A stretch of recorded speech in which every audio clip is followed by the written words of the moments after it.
Good morning, good day, good afternoon, good night, whenever you are listening to this wonderful episode of the Odyssey Files. I am your host, Michael O'Neill. With me, as always, is my co-host, Mr. Anthony Hernandez. Good morning, Anthony. How's it going? Good morning. It is going well. So far, Excellent. so good. So far, so good. Give it time. The day is still young. Yeah. Um, so we're gonna jump right into this because there's a lot of stuff to go over. Over the last, obviously, several weeks, Anthony and I have talked, whether briefly or whether it was the entire show, since we did the history of the Conjuring House. But that seems to be like the story that keeps on giving.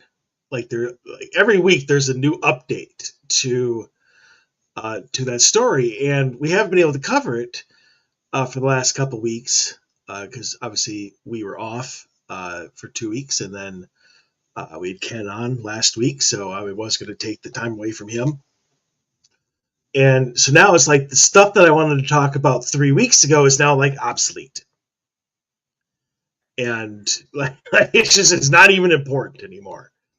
Um, but to catch everybody up very, very quickly, Jason Hawes of the show Ghost Hunters of Taps. We all know who he is. If you're listening to this show and you don't know who Jason Hawes is, you clicked on this show by mistake. Like, this is not the show to be listening to because you don't know. Like, it's a cardinal sin to not know like who Jason Hawes and Grant Rilson and the rest of the Ghost Hunters and Taps team is. But he is trying to, by the request of Andrea Perrin, is trying to purchase the Conjuring House. And it's not been an easy task. Let me just put it to you that way. Put that simply. Yeah. Yeah, to put it simply, it's gotten to the point, and I said this to you when you kind of messaged me the other day about the newest update. I'm like, this is just getting ridiculous. Like, I don't even know why the house is that important.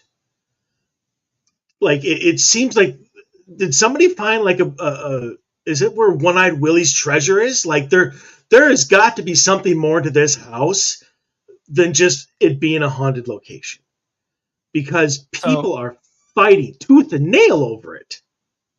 big time. And I think there's some underhanded stuff at play too. So I was Oh going to yeah, say we'll it, get into uh, that. it reminded me when we were talking to Ken that I said that, everyone gets into this for the right reasons. And I thought about it after when this all came out, and I was like, okay, well, there's usually one of three reasons people get into this stuff. The right reason to help people and to look into it, to find answers for something that happened to them, or the third reason, which is just greed. And I think a large part of what's going against Jason Hawes is just greed. And the fact that they think that this is going to be some sort of multi-million-dollar money-making effort for them to profit from. Yes. So the latest update, not even the one that I wanted to talk about 3 weeks ago, um, which goes into your unhandedness uh, Yes. type of thing, is for whatever reason, and maybe you. All I know is that it's happening. I don't know the details behind it because I've been working so damn much. But you do, like, you've actually had time to look into it. Look But into it. Yeah. there is now like a lawsuit which has been leaked, and I put that in quotes because pretty sure it wasn't on accident. That No. there is a lawsuit now by who you said the sister of the current owner. Yeah, the sister is the one who had to bring the lawsuit. There's heavy speculation that the Estes guy is involved with it. The Elton Casti is involved somehow with her deciding to pursue the legal method for this. It comes down to, or at least the sister is claiming, and I think this is the only reason that it went forward. When the sister bought the house, she bought it for 1.525 million, and she agreed in December to sell the house to Jason for 1.3, so at a loss. The thing that I really don't see a problem with it is that she's already in foreclosure for the house because she hasn't been paying for the house for a while now. So I mean, that's how it defaulted back to the bank, and the bank was going to have the auction. Okay. This is like new information for me. So let me get this straight. The former owner, who was this realtor lady who wanted to turn this into this grand haunted attraction and completely ran it into the ground, Yes. sold it to her sister I think it's the sister. I think it's the sister who owns the house, and her sister is the one who's saying now that she is mentally unfit to make the decision to sell the house at a loss. Is how that basically translated in the courts. And so that the judge temporarily issued a halt on all sales and all financial stuff going forward till it's actually tomorrow is when the court's supposed to pick it back up and re-examine what's going on. Okay. So you just gave me a mini stroke. Okay. Yeah. So the woman who owned it, yes, her sister deemed her to be mentally unfit to make decisions and bought the house from her. Is that what I'm hearing? Did not buy the house from her. She is stepping in as a legal guardian, I guess it would be something like that, to where she's saying that she's not in the correct mental state to be able to make decisions on her own. So her sister wants to take control of it because, I mean, ultimately she's trying to make her not lose money is the way I see it. Or they don't want to lose out on the money. Right. Of course they don't. So, okay. So now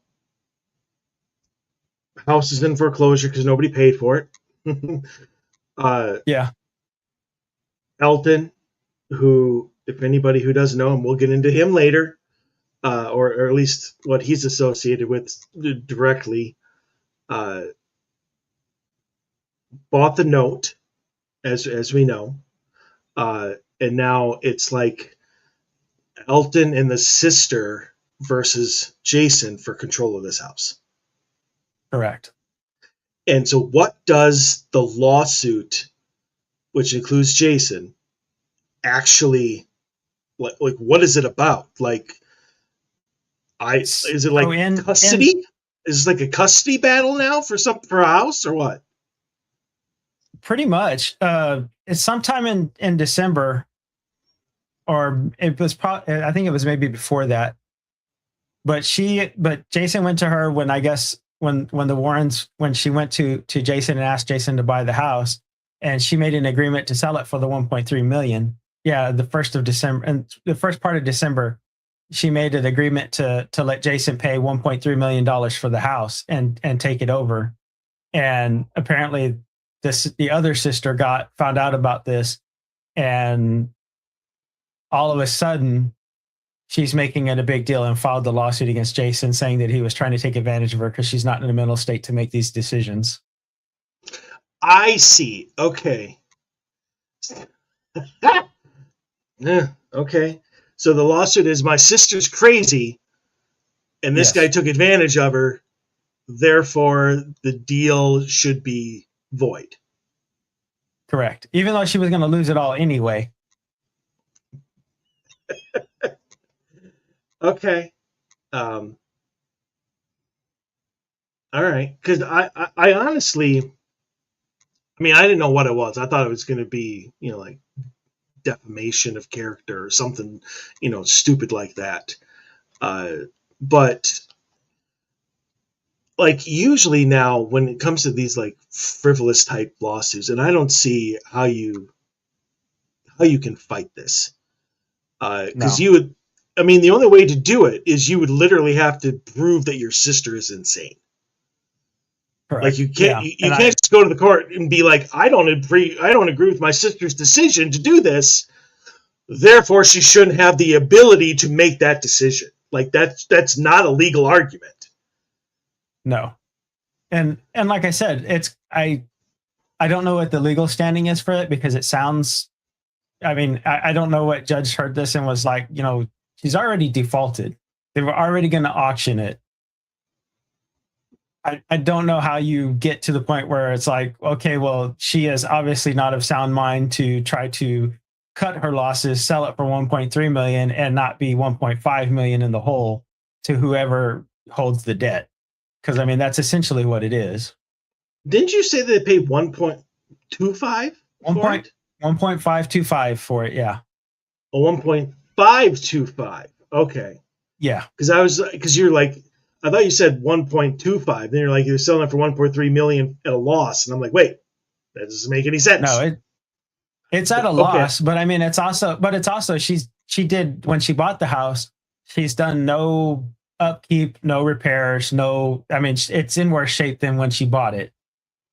And I would assume they're valuing the house because of the movie franchise and just the reputation that it has currently.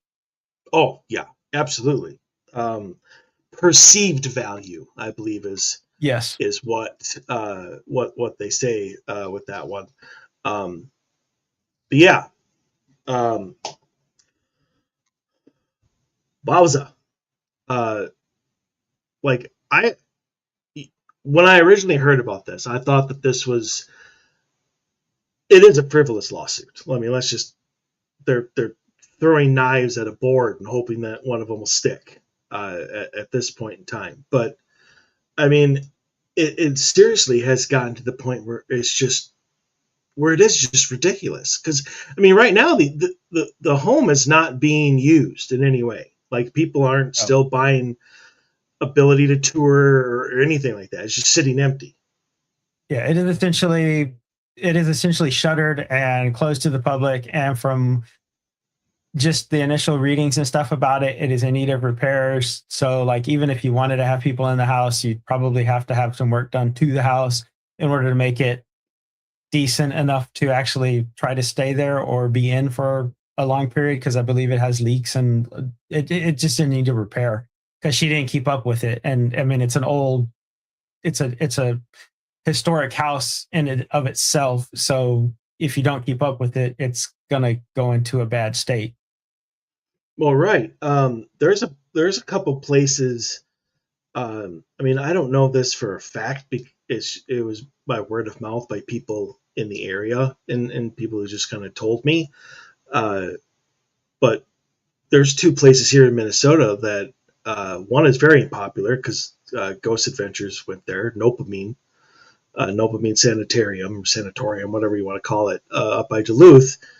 But and I have investigated it myself, which was such a mistake. We don't need to get into that, but I mean, it was said to me that they were going to sell it, and you could buy it for just $10,000. Like that was it. They would sell you the whole thing for $10,000. But that's because it was condemned for black mold, and it would cost you like $300,000-$400,000 to bring it up to speed in order to make it, have the ability to bring people in, to stuff in order to keep it environmentally safe. There was another building in Fergus Falls. Holy God, what a gorgeous building! It's the Fergus Falls State Hospital, I think is what it's called. Huge, absolutely enormous, like probably bigger than Waverly, like just enormous and beautiful. And it was said that they were going to sell it for like $1. It was owned by the city. Oh wow! But you had to turn it into certain things. Like you had to have businesses on the floor. You had to upkeep it, and that was going to be in the millions. Major investment, yeah. Exactly. So I mean, Jason may be getting this for like 1.3 million or however it turns out to be in the end, but he's probably then going to need another 100,000-200,000 just to bring it up to speed in order to uh, in order to have it safe enough to bring people in. And so I guess my question to you is it worth it? I mean, by the time you upkeep it, is it even still in its same like original packaging? I mean, and stuff like that. Well, I think if you fix it up and you keep it, if you do like an historical house or an historical something that's deemed historical and you can't make certain changes to it, I think you could bring it back to original glory or origin how it was originally without altering it a lot, I guess, or changing the feel of the house as long as you do that work. But also it should be noted that doing it historically accurate or historically within the historic guidelines, that's not cheap. That's also more expensive. Yeah, yeah, it is. So I mean, and honestly, still, I don't change my stance. I don't want to see this house in anybody else's hands, but somebody who Oh, is going to respect it and understand the beauty and the importance of it, like Jason would. I definitely think that, especially these historic houses and stuff like that, if it's not modern, it should have. They need to set some sort of precedence where it has the historical stamp on it, and you can't just do whatever you want to the house. And I realize that probably is. There's probably people that are like, well, you can't tell me what to do if I buy the house and this and that and stuff like that. But I mean, if you're buying a historical place, you for that reason you should kind of try to keep it as close to that as possible. You can make improvements and you can do things to bring it up to date and then add electricity and all this other stuff without just destroying the actual historical aspect of the house. Well, true, but you're not going to get a, a governmental body, whether it's local, whether it's federal, whether it's state. You're not going to get somebody to give a home historical landmark status where it would fall under this precedent of it needs to be upkept to a certain standard simply because some haunting happened there. No. Like I mean, like you have these mansions all over the country. The Bell Mansion, the Leduc Mansion. There's the what is the Vale Mansion? Uh, there's the Vale Mansion, but like the Lemp Mansion in St. Louis. Like these all have very important historical figures. That's why the landmark is there, and why it was given to these homes because of the people who literally who lived there and did Yeah. something important in history. It has nothing to do with the historic or the haunting or the paranormal No. history to it. So you look at the Conjuring House and you're like, well, this was a movie, and blah, blah, blah. How could this not be important? Because nothing effing happened there except for somebody got terrorized. I Correct. mean, that's Yeah. that's like making the Manson house, a historical landmark because horrors happened there.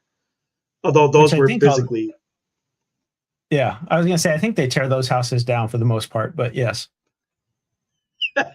I do believe they tear down Gacy's house. Uh, Yes. Obviously, Bagans tore down the demon house, but I think that was more of a uh, an optics type thing than it Definitely. was. Yeah, that was more like a paranormally political than the horrors happen here. But I mean, you're not Yeah, going to get like the Conjuring. You're not going to get the Conjuring house to be in historical landmark status. It's just not going to be possible. Uh, unfortunately, Unfortunate. no. We Yeah. I was gonna say in San Antonio we have a it's a historic district. So once the house and it's this one district downtown where the houses are of a certain age and they're all this area in downtown is considered historical and you can't go crazy and renovate the crap out of them and change them. They have to keep the look of the original houses and stuff in there. You can't just make all of a sudden a pink house in the middle of the historic district. So I don't know, something like that to Well, kind of that keep the that feel of it. well, right, and that goes to like city pride. Yeah. We have that in St. Paul. They call it Summit Hill. Like all of those mansions up there are all historic, and they're all under the guidance of the Minnesota Historical Society. No private person owns those ones because they don't want anything changed um, or investigated, much to my chagrin. But that's a conversation for another time. That's a weird thing, but yeah. I've mentioned this before on the show. I don't know if since you've been my co-host, if I have, but yeah, the Minnesota Historical Society has a very, very strict no investigation policy. Like they won't Well, I even mean, talk to you about it. oh, the Stanley, someone got in charge at the Stanley at one point in time and killed all that stuff too for a while. And then they found out that, Yes, they did. hey, we need to bring these people back because our business is down and we're needing more money. And those people brought money. I remember. I mean, this is kind of getting off track a little bit, but again, this goes to ownership and how they wanted to view their properties. But yeah, I did read that post. They wanted to bring in more corporate events and stuff like Yes. that, and they were worried that the haunted history of the hotel would dissuade people from bringing them in, and only to find out that like what 70-80% of their business is based on the haunted history of the hotel. Yeah. I'm glad to see. Go ahead. I was going to say it's a gorgeous place, but it's in BFE. And let's be honest, who's going out to BFE for? I mean, you're going out there seasonally at best if it's for the scenery and everything, and then you're gone. Whereas the haunted attraction is, I would say, pretty much probably year round. Yes, it is. The spirits do not take a vacation. Yeah, so to speak. I mean, they can. It's not like we would know, but yeah. So, I mean, obviously, still, I mean, I don't want to speak for you, but I'm sure you're in agreement with me that we still wish Jason the best, and yeah, we're here to help get the word out and support in any way that we can. But not only is they're just like I said, throwing everything that they can at him to try and not make this happen for him, which baffles me. I feel sorry for him because I mean they're so in a relation and kind of related just to something that happened to me is one time we were tubing, which I don't know if y'all know what that is or y'all do that stuff up there. You go down the river. Okay. So yes, we were tubing. And someone, I didn't know if that was just a Texas redneck thing down here where you just do that because I didn't know if it translated up there. We tube so much we have flesh-eating bacteria. Oh yeah, that would be when I stay out of the water. But yeah, so someone got stuck in a down whatever the funnel is that pulls you down, and I went to get them out, and in the process I went under. And I remember as you see the light fading to black as it's pulling you down, I was like, I can't believe I did something nice, and now this is what's going to happen. Oh, I mean the undercurrent? Yeah, the undercurrent pulled me down when I was getting them out, and I was like, yeah, can't believe I do something nice, and now I'm screwed. No good deed goes unpunished. Yeah, and I was like, man, I feel so sorry. I didn't understand why Jason wasn't coming out with a lot of the details like he was at first. And I was like, once I heard about the lawsuit and all that other stuff, I was like, man, he's trying to do the right thing and he's getting beat left and right with this stuff. Well, yeah, I mean, not only does he have this lawsuit, but and again, I have not. All I heard it was the updates and kind of the subtle hints, and then you kind of put it in perspective for me in more detail. But because he's going on GoFundMe for this $1.3 million to buy this house, now all of a sudden the people are coming out. This is a fraud. He's going to steal your money and blah blah blah. And like now he's got. I mean, he's done a great job of just ignoring it. It's like, I'll deal with that later. Don't worry about it. He's, Yeah. and he's like, here's the facts. Don't worry about what's being said over here. That will be taken care of. I love that. Can't wait till he does it. So, yeah, but My honest opinion on that is that I think a lot of that is coming from uh, the Elton guy and Rife and their followers, and they're just trying to troll him online and try to make as much chaos for him as possible to disrupt anything that he has going on. I mean, that's just and, my personal opinion on it. and honestly, I thought that that was the whole point of the lawsuit. I mean, Oh, I'm not going to get political here, but that's a huge Trump move where you just sue, not not oh, because that's you like think you're going to everybody. win. Yeah, You know you're going to lose, but you just want to create the hardship. Like you just want to put the idea in people's heads that like Jason has done something wrong. So you leak a lawsuit that you know you're going to lose, but he still has to fight it. It's still yeah. another hardship. It's another issue. It's another problem he has to deal with. And it's So, asinine and ridiculous and so so unnecessary. to me that lawsuit is the equivalent of like I don't know if y'all heard about it, but I'm sure you did.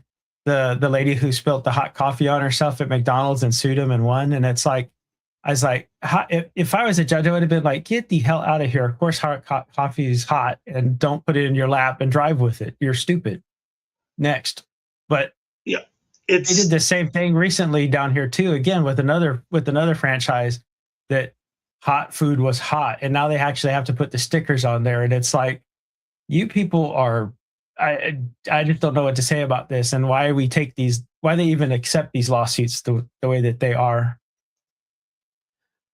it is a fickle world at the present, especially in this country. But I mean, like my favorite one is, and I don't know if it's true or not. I did not look it up. I can only imagine that it is. Uh, but a guy bought a Winnebago RV, drove, got in, started driving down the road, set the cruise control, got up to make himself a cup of coffee, and obviously the RV got into an accident. Drove off the road, and he sued Winnebago and won because nowhere in the manual does it say you can't get up from your seat while the vehicle is in motion. And now it does. It's like, and Winnebago was like, yeah, we put it in there just in case any other idiots want to buy our products. But I mean, I don't. That doesn't attain to this lawsuit though, because like I said, No, I didn't know exactly what it was for, but the sister just being like, yeah, my sister's insane and can't make decisions for herself. Therefore, I want this contract void. Uh, is ridiculous. oh yeah, it's reaching. It's a big reach, and there are rumors, and they are just rumors, but there are rumors that the Elton guy is had a hand in convincing the sister how or showing the sister how to proceed to get this for out of the kindness of his heart. I'm sure. And again, I don't know. And now I want to pivot because that's a great segue. You know how I love Yeah. segues. Yeah. But now we have, and this again, like we want Jason to have the Conjuring house. Like that's a good Yes. ownership decision. And so now we have the Warrens, who are, by all accounts, regardless of how you think they handled their cases and stuff like that, they are without a doubt like the grandmother and grandfather, I guess, of the paranormal. Like they brought it into the mainstream with They with did. with Yeah. with their cases. With the Conjuring case, with the Amityville horror, with the what is it? No, not Edinburgh, but the Poltergeist over in England. So it's not Uh, Edinburgh, but No, it's Einberg or something like that. yeah. I was gonna say I know which house you're talking about, the Black Monk one, but yeah, Yes. that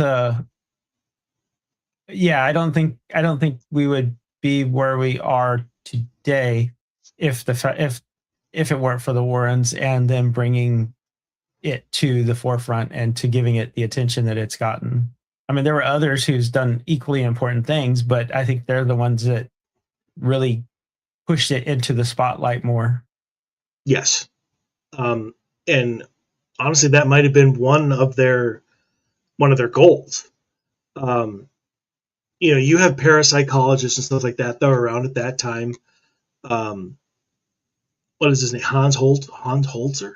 Is it Hans? Yeah, Hans Holzer. Um, Yeah, I knew it was his case Holzer, files but are great. Yeah, yeah, exactly. And you had other people, but I mean, they didn't seek the publicity the way, or it didn't have the publicity. I guess I don't want to say it's seek because I'm putting words into their mouths or into their actions, and I don't want to do that. But he didn't get the publicity that the Warrens did, no, and most of the other big figures I think in the field approached it either as an investigator or as a scientific process, which kind of kept it, hey, no one wants, most people don't want to hear about the scientific process of this because, and the fact that it had a stigma back then too. So, I mean, there's just too many factors that they kind of they brought it out into the open and in a way that people could understand and get behind and be interested in it. So no, I think they were a major part of getting it where it is today. right, and obviously the Annabelle doll and all of their other Yes, artifacts in their museum, which they were not given to them so they could display them. They correct. were given to us to keep them safe from Yes, us, not from us, but them. They're there to keep people protect safe from us them. from them. There we Yes, go. Keep us safe from them by wards, by ritual, what saging, whatever, however they had to do it. Um, and again, you still had, the warnings on the glass: do not take, do not get close, do not touch the glass. You know, they had the stuff. Oh no, obviously people ignored it always oh yeah, because people always do. But I mean, they were not only the investigators, you could say that they were the protectors. And now, instead of, I would have been so much happier if everything would have gone to Johnny Zaffis, their yes, nephew. He's got a museum yeah, of his own. He knows how to do this shit. But instead, it got sold to a comedian who loves the paranormal, who loves yes, Zach Bagans, which, I only say that because that should show you his mentality. Uh, and his YouTube partner, uh, yes, this Elton. yeah, Obviously, people nowadays know who Matt Rife is. Uh, I've seen his stuff. Uh, B, B minus. yeah. You Not know, my thing, but I mean, stand up comedy's not your thing. well, he isn't. Oh, okay. Well, No, uh, loved Robin crap. Williams, Billy Oh, Conley. well, I don't know who Yeah, that is, but Robin Williams, obviously. But is that the best person to understand the history that he's now owns, to respect the history that he now owns? And I thought it was brilliant of, was it Tony Spera? I think he's the one that actually owns the house, or did own the house, I should say, after Lorraine passed. I think that's his name. My apologies if I messed that up. But I thought it was brilliant of him that, yes, he sold the house, he sold the museum, but the artifacts are guardianship. Like yeah, they don't own the artifacts, which I think such a. I wish you wouldn't have given him any rights to them whatsoever, but that's just me. If he wants to Oh buy the yeah, because house and he there's wants to buy the room that the museum is in, fine. Uh, I I don't like the fact that they have access to the artifacts. no, and there are even from when it was down here, there are stories that Annabelle is not. I guess they made some sort of little replica transportation thing for her to travel in. It's not the actual case because I've seen the case and I've seen the pictures of what it's traveling in, and it's not the same thing. So they're not even keeping it in the same device it's supposed to be in. And I know that there's been in several locations uh, them saying that it's not receiving the blessings and stuff on the periodically how it's supposed to be blessed and stuff like that to keep it all in its own little thing. So I don't know. I didn't go see it when it was Well, down here because I was like, eh, well, after the plantation home burned in the Louisiana inmates or whatever, escaped and the jailbreak, and Annabelle's just like right there. And we've talked about that before. That especially with the yeah, jailbreak, just coincidental. I don't know about the plantation fire, but whatever. Um, but that never would have happened ever. It wouldn't have even been considered if Lorraine was still alive. no, And it came out also that she explicitly never wanted that stuff to leave the house. mhm. And she wasn't real big on the whole having people in there either, which I mean, yeah, I don't know. I even with all those precautions, like I don't know, there's no guarantee that you go into this place and you can't get something attached to you at least for a little while. And yeah, any of the stuff that's in there, I don't really think you want that stuff following you home. Well, you don't, but of course, as soon as they finalize the deal, $1,500 now can get you in to investigate everything, and all the artifacts are there, and they're yours for the night. And I mean, obviously not yours for the night, but I mean, you. And the thing that bothers me beyond just that action alone is how quickly everyone wanted to get in there. Like I see Mm, videos from people like I very much respect still in this field, TV personalities and stuff that are very very good. Even they're going in there and investigating, and they're taking videos of them with the Annabelle doll, and I'm just like, what are you guys doing? Like, how are you not smarter than this? well, Like yeah. it just, or how do you not respect it? I guess a little bit more. Like, you guys should know better. And so I don't think, just my opinion, I mean, I don't think that was a good ownership decision. I mean, obviously, Tony, he put out a statement and he was like, there was nothing we could do. It was either that or we lose the house anyways. Yeah. It was, we couldn't afford it anymore. We had to do it. Um, I just wish it hadn't gone to somebody who I don't think respects or understands the paranormal No, because field the way they should. they they treat it like a Disneyland or some theme park thing like that. But at the end of the day, Goofy or Mickey's not following you home and causing problems for you at your house. Well, And unless you're you not really piss them guaranteed. off. Yeah, and you're just not guaranteed that there.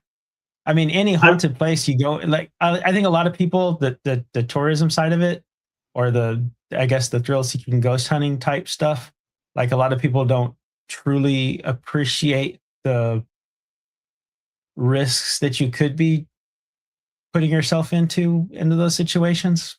Because I mean, ultimately, you could pick something up.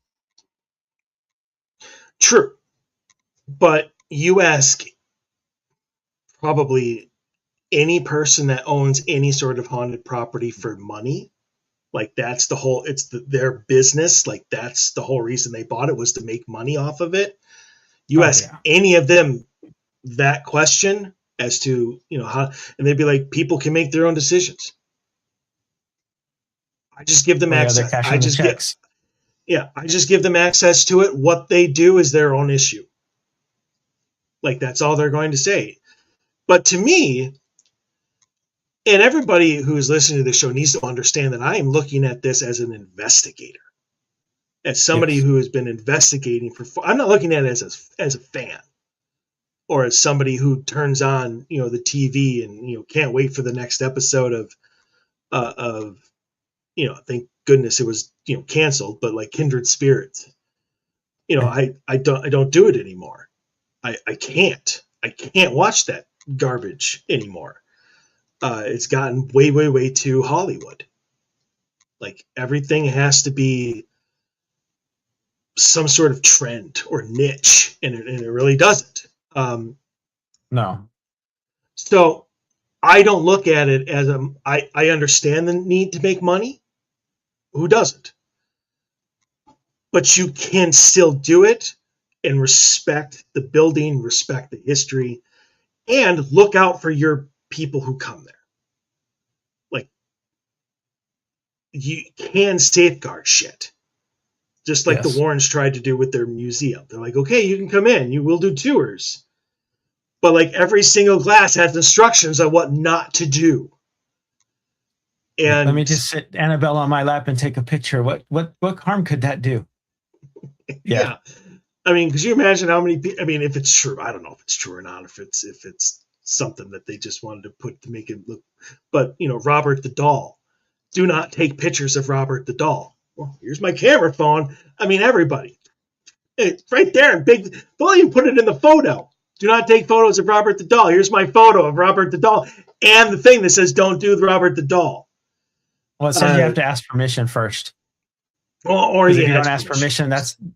I was gonna say Okay. that's when the bad stuff happens.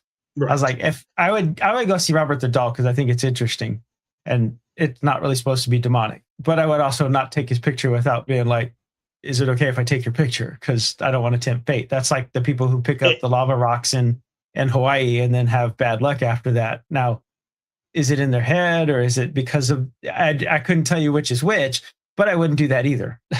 yeah. There's been a lot of uh, wildlife refuges and national parks where people bring rocks and pieces of cool looking wood or whatever bark and stuff like that. Their life goes to shit, and like you have park rangers like putting out on social media, do not send your stuff back to us, like we don't want it. And because they keep getting all these packages going, here's what I took from you, I'm sorry. I mean, yeah, so I mean, but even that is owned obviously by the federal, but it's not. Nobody goes to a national park for their haunted history. There's no such thing. No. It just seems to happen. But it, I can't. If you're going to have a haunted location and you're going to buy it, if you're a private owner, fine. I got nothing against private ownership. It's what you do with that private ownership I have an issue with. If you buy a place, even if it's already a haunted location, like I mentioned this before about Sam and Kobe, whatever his name is, buying Farrar Schoolhouse in Iowa, place I've been to many times and have a great respect for. And the first thing they did is jack up the price like threefold, and starting putting out all of their own videos and using it to their own advantage. And normal paranormal investigators are not rich people. So I mean, Yes. that tells me you're not understanding, I guess, the goal, or you just want your own goal. And if that's the way you want to do it, fine. But that gets you on my list. Not that that's a burden in Yeah. any way, shape, or form, but I uh, I think a lot of those places try to price it for groups, and it's like that. I think that's a mistake too. I'm not opposed to making some money off those things. And I know that they're, I mean, even if Jason gets the house and everything at the end of the day, he's going to have to charge some money for it because it Mhm. costs money to do the upkeep and to keep it for you to be able to go there. I was like, I'm not opposed to that. The thing I'm opposed to is poking your eyes out with it and stuff like that. And the fact that you make it to a price where you have to have a group of 10 or more to even be able to make it somewhat affordable. And so now you're grouped up with either you got to find 10 people that you know and trust, or you're in a group with some stranger people and all it takes is one idiot to do some stupid thing for you to pay the price for their stupid actions. Never underestimate the power of an idiot in large crowds. True. Yeah. And I've been to, Louisiana was a perfect example of that. Went to one of the historical tours and people showing up drunk just at the start of the tour, let alone as it goes on. Now, the people we were with kicked them out of the group because they were just annoying. But yeah, I mean, you have idiots like that are doing the wrong thing and unfortunately watch shows like Baggins where they provoke things and say stupid shit, and then the rest of the group's going to pay the price because you piss something off. Well, that's another thing, and that goes back to ownership, is when you allow TV shows in. And I'm not against No, locations, inviting TV shows in. It's the shit the TV shows make up in oh order yeah, to create their narrative for the rest of this episode that is not addressed. Uh, Edinburgh Manor, which is also in Iowa, place I've frequented. I've hosted 2-day events there. Love that place to death. Uh, Owner's great. I have a very good working relationship with her, but I saw Destination Fear go there, and the history and the re-dramatizations that they did at the beginning of their show was like 80% false. Like it was just completely made up. Like like I said, I'd been there probably 6, 7 times by the time that episode came on. Never heard a single word at all about anything that they're now talking about is going on there. Like all of the claims weren't claims, and that's obviously after Ghost Adventures went there and made up the freaking thing about the demon called the Joker. Not there's no demon in that place called the Joker. I mean, it's ridiculous, but there's no pushback because it brings in people. well yeah. So I don't know if I ever told you about my Tombstone experience. So I always wanted to go to Tombstone regardless. Like it was just one of those places that like I've always wanted to visit. So we went there and we went on some of the haunted tours and stuff like that, the historic stuff late at night. And I'd never really been a fan of Baggins in the show. It was, I guess, it was coming out then and popular, but I didn't like the style that he used when he was doing that stuff. So that was my initial approach to that. And then when we got there and we started talking to some of the groups, because I was talking to them afterwards and stuff after the show, and they were telling me how they paid them to make noises and do things and do this and do that off stage so it would be caught on camera. And I was like, yeah, I was like, that's just messed up. Hmm? And that kind of cemented my opinion of him at that point. Yeah, pretty much. Um, I, I think the one thing that I will say, and I don't want to make it seem like I'm shitting on every private owner of Oh every no. location because I'm not. And in fact, I do want to give out a small shout out, even though I'm not particularly a fan of his just as a person. But uh, the owner of like Ashmore Estates, uh, won't say his name, but I'm sure anybody who's ever been there knows who the owner is. But I mean, he at least takes the money that he gets from Ashmore Estates and puts it right back into Ashmore Estates. For like you said, for the That's upkeep. New yeah. windows. New stuff to make it so it stays it stays, fresh and new Functioning. and, Yeah. functioning. And um, uh, why can't I remember his last name? Holy crap! His name's Mike. His name's Mike, but um, owns the Rhodes Hotel in Indiana. Um, Loves the place, respects it, understands it. Uh, would never say a bad word about him. Period. Uh, Owning, great owner. Um, make sure that his place is well taken care of, and it's open. It's open for people. He's not gouging anyone. It's not $750 to come in and investigate it. Uh, Even Ashmore Estates is pretty reasonable. It has a lot of different options to it. Those are good owners. The people who used to own Farrar, great owners. It was like $400, and that was it. Like, you could get in for the entire night. Didn't matter how many people you had. I mean, that is affordable. That is something a team can do, and especially in this economy, the way it is. I mean, the word affordability is being thrown around like crazy, and here you have a schoolhouse in the middle of nowhere in Iowa, which is the exact same price as Waverly Hills. I mean, like, I get Waverly Hills being $1,500. I do. It's massive. It's active as all hell. I mean, you have story after story after story after story. Thank you, Pam. Mike Couch is the owner of the Rhodes Hotel. I knew it started with a C. I could not just completely spaced. But I mean, those people are really good owners. And there's people who are very excited about their properties and they want nothing but the best for them.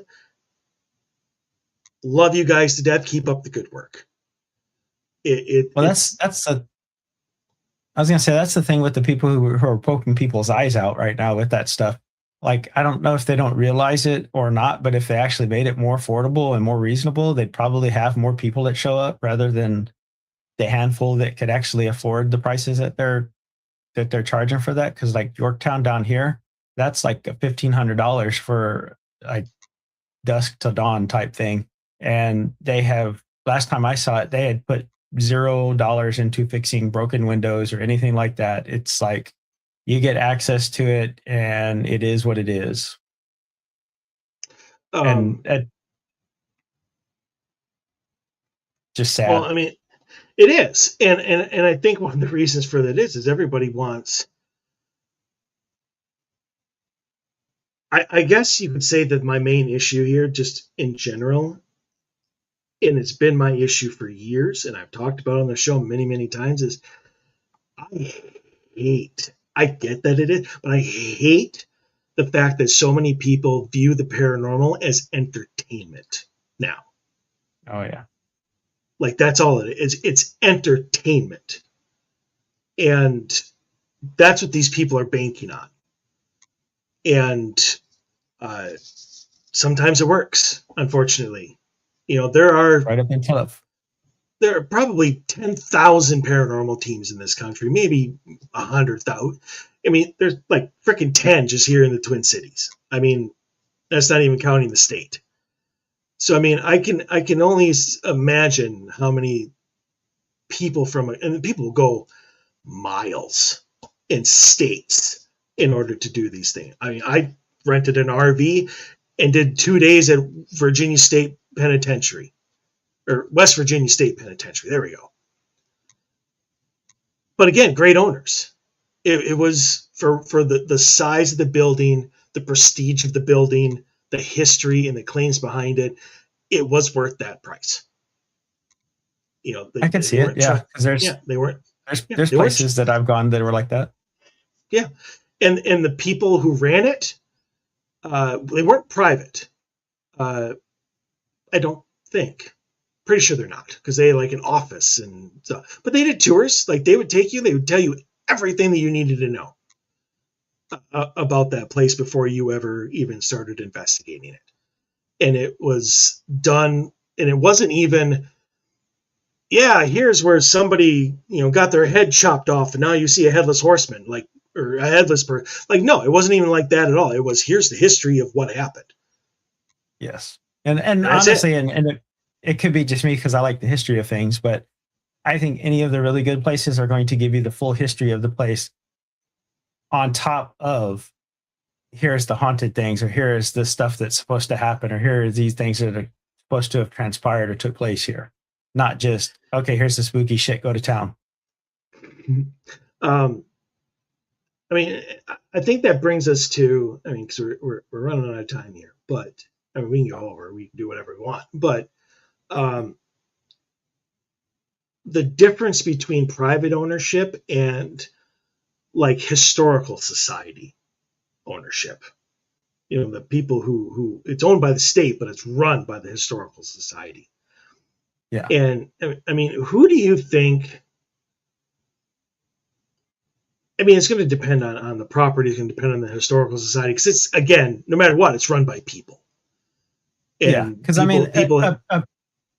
I was going to say a prime example of someone who has private ownership is Skinwalker Ranch. There's somewhat access to it, but it's not really on premise and stuff like that. But I do believe that he's doing good or right by the property and taking care of it, not just trying to exploit it and, I don't know, use it to get rich, because they're definitely not getting rich off of that place. Well, keep in mind, one, he's already rich, Well, but true. he's definitely exploiting it, but not for money. Yeah, but he's not trying for to money. find the secret. Yeah, Yeah. I mean, there's no sleep. I shit you not. I would pay $1,500 if it got me a night on Skinwalker Ranch. Absolutely. I'm torn just because of some of the stories that I've heard now. Like I digging into some of the darker, some of the stuff that they do not show on TV, like some of the stuff that has followed people homes and stuff like that. So anyone who goes to the ranch has the potential of picking up the hitchhiker and taking that home. And once it goes to once you take it somewhere, now those people also have the potential to pick that effect up and go from it. And there are reports that are not widely out there where one of the Axelrod, he took it home. His wife saw a werewolf in the backyard standing, looking at them through the trees. She thought she was going nuts, didn't say anything. Saturday morning, the kids are eating breakfast with cereal and stuff, and they're like, "Mom, there's a wolf in the backyard," and it was out there again, watching them from the wood line. And stories of another kid that the orbs went in his house, and they ended up having to take him to the hospital because it looked like he got beat with a baseball bat. So there's some darker stuff that can come from that stuff, but you just need to be aware of that before you step foot on there. That there are some darker stories that definitely don't make it to prime time. But I would totally go in a heartbeat. Totally go in a heartbeat. Don't be a dick. That's all you gotta do. Respect, yeah. Respect, and that's kind of maybe the main difference between a historical society and private ownership. Not always. There's always exceptions. No. But historical societies will give you rules and guidelines. And they're like, you can't touch this. You can't do this. There's no Ouija boards. There's no seance. They will have rules in order to keep you and that property safe, as they should. Most private ownerships are, you swipe the credit card, here you go, enjoy the building.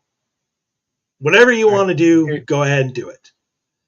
Here's your receipt. And Ouija board's on the bookshelf. Go to have fun. Yeah. Here's the games here in the closet. Yeah, exactly. And when you put that in the hands of people who just need to pay money and they can do whatever they want, hijinks will ensue. And I don't mean that in a good. And I don't mean that in a good way. So there's a. I know y'all talked about it at one point in time. The Black Swan Inn down here. They they built a psychomantium into one of those things, so you can actually you pay to go to the house and you can just go sit in your psychomantium without really knowing really what you're doing, and hopefully nothing bad happens with you there. But it is what it is. You paid for it, so you can experience all those things.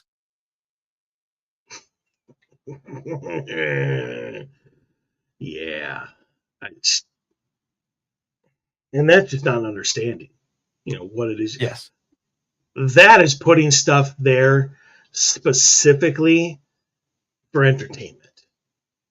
And because you're gonna freak yourself out, especially if you don't know anything about what you're doing. Yeah. Uh,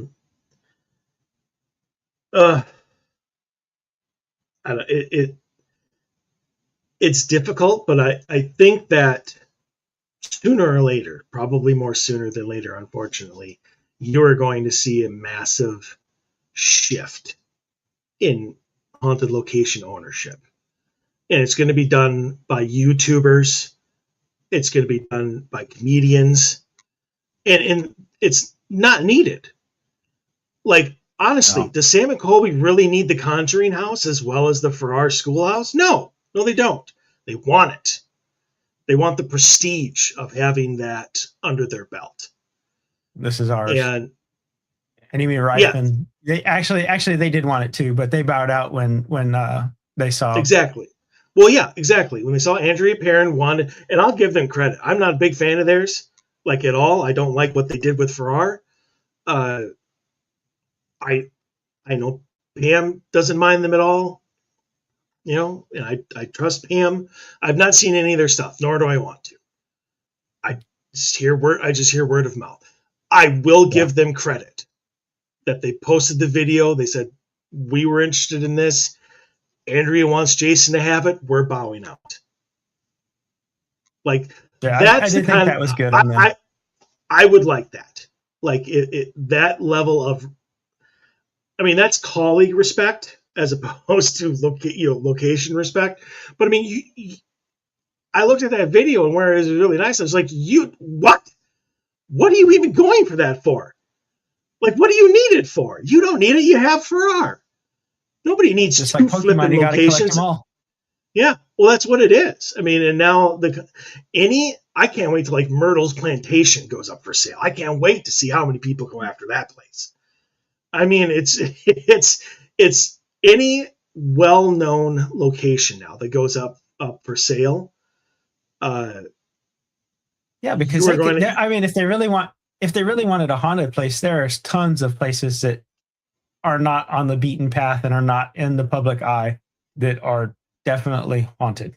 And so if it was just a haunted place, tons of places, go knock yourself out. They just haven't been on TV and they haven't made movies about them. Yeah. Any well-known location that goes on sale now, you're going to have probably the same people over and over again going after it. They don't need it. They just want it. And because they're looking at it money making. Honestly, that I can't see any other reason why they would want that house. I don't either. I honestly think that they want the prestige of it, and they want like the unfeathered access, thinking that they're going to have these wild videos and experiences.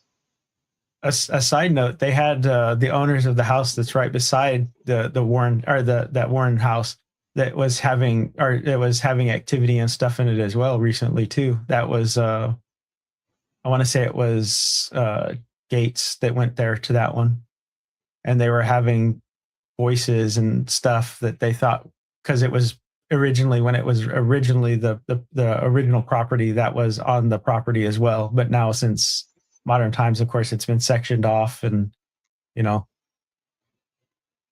Interesting. I did not know that. As you were telling about it, it was just like, I hate these new owners. Let's go over to the Johnsons. Yeah. And they're just migrating to another part of the property. Well, because no one's been in the house. No one's been in the original house. So it's like, hey, look, there's people over there. Wait, so that's the original house? Is the one where he shall not be named? Yeah, it's part of the original property over there. It was built like it was probably like a servants' quarters or something like that. But it's the house adjacent to that property. It basically was on the original parcel when it was all one place, when it was the original homestead. It's not really far from it if you go look at the map. I would definitely have been like, why is this such a great deal? It probably isn't, at least to us. But No. so yeah, I guess final thoughts. I didn't really get to everything that I wanted to, but most I did. But um, I I guess for me, I mean, I pretty much just said it throughout the entire show. Like, obviously, it's a case by case basis, Yeah. but now that the paranormal or the supernatural, I mean, nobody's trying to buy Roswell.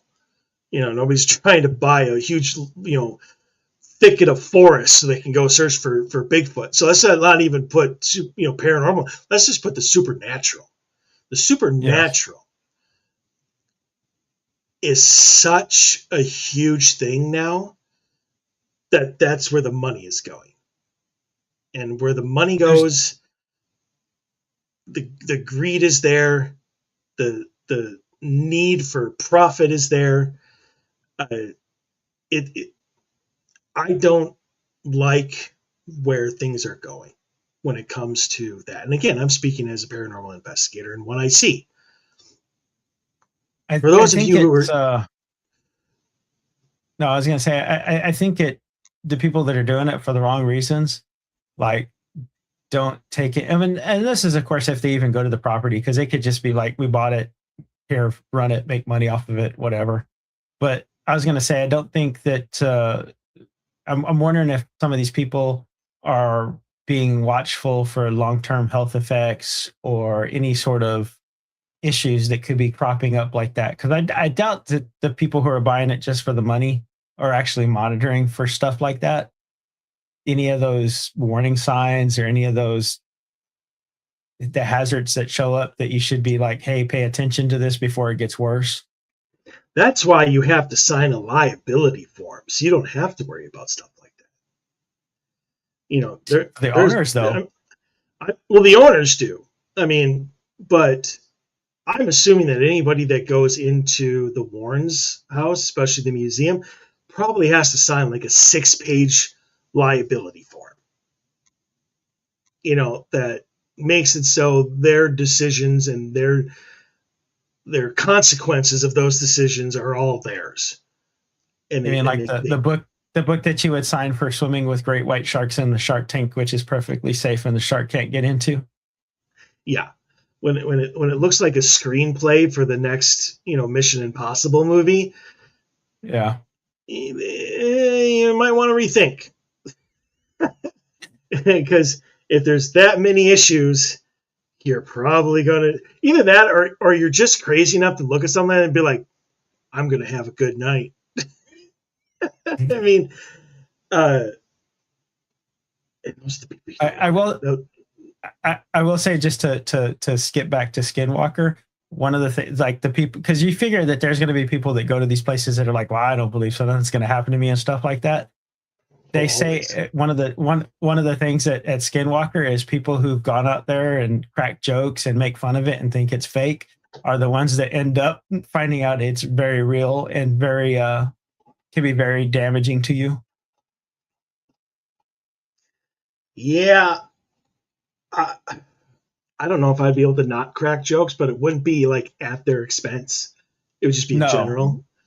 Um, Oh no, they were making fun of it. The specifically the people, some of the people they said were making fun of it about the wolves and the dino whatever, and yeah, they were making fun of it and paid the price.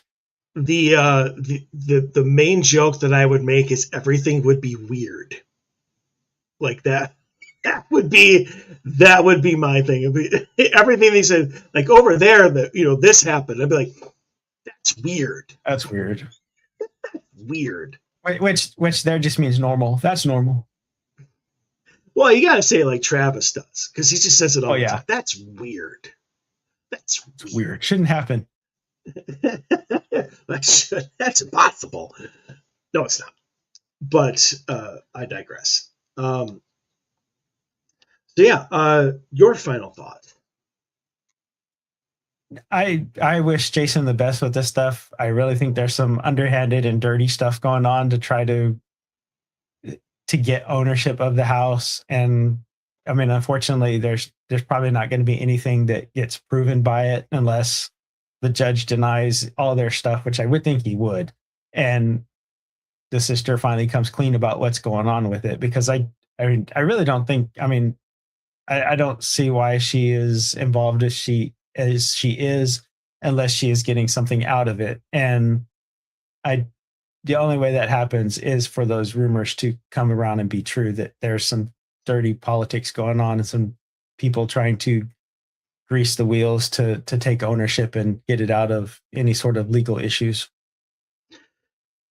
The only way that sister wins that case in any way, shape, or form is to literally provide a psychiatric evaluation from a legitimate doctor or psychologist or whatever that says this woman is no longer capable of making her own decisions.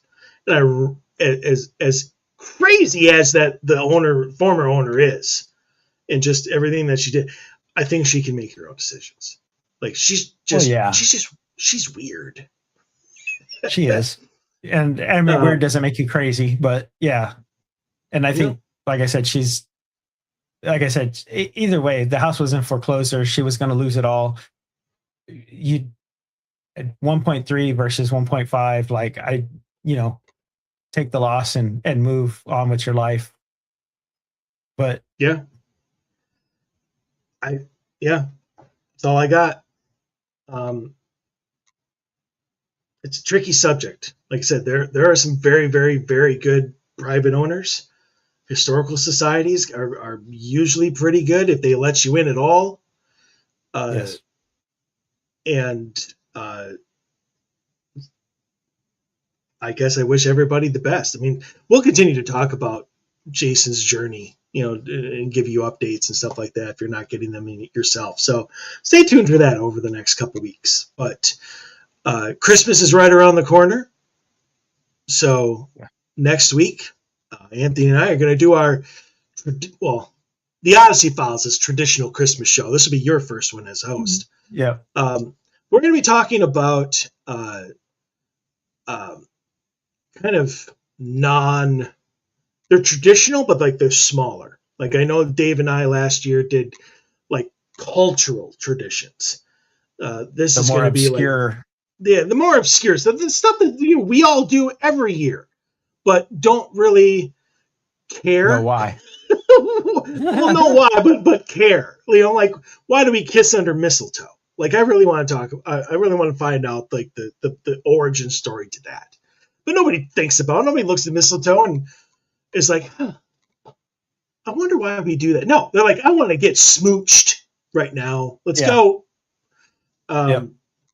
So things like that. So next week would be a very holiday special show. So looking forward to it. So yeah, until then, stay healthy, stay Have a good safe. one. And as Anthony just said, have yourself a great rest of the weekend and week.